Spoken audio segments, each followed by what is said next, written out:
gabi siguro. Ito ang lugar namin ni Mark. Ito yung bahay na, yung magiging bahay natin sa lugar na to. Ha? Tingnan mo mabuti para pagpunta mo dito sa New York, makabisado mo na. Parang totoo no? Pakita ko yun, pakita ko yung bahay ni Mark.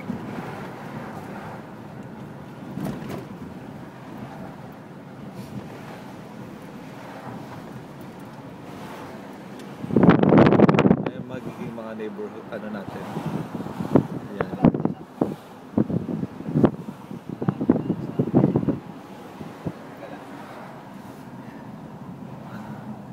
Ayan. Yan yung bahay ni Mark.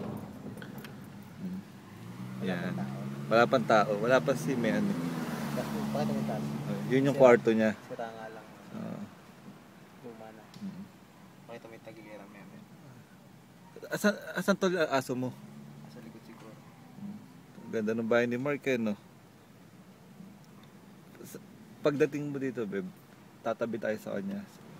Bala kong bumili ng bahay dito sa tabi. Yan, siguro ito, pagdating mo dito, for sale na to.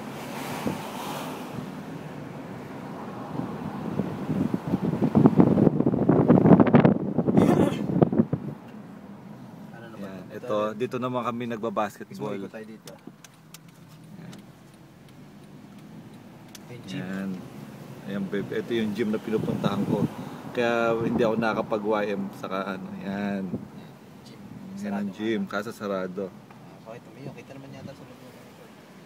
Ayun yung court sa loob, babe.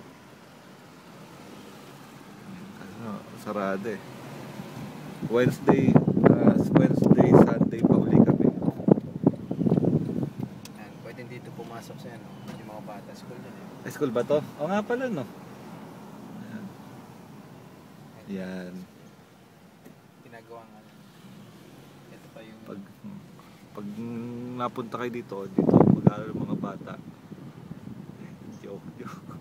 Mahal yata, private to ano lang ba to? Lahat dito PS pero pinakamataas na PS yan. Yung likod ng playground.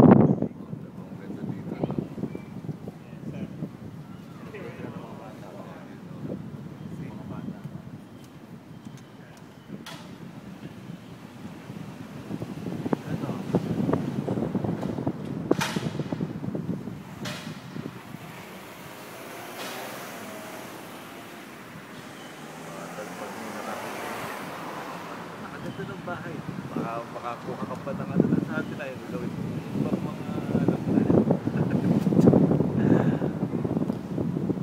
Stop.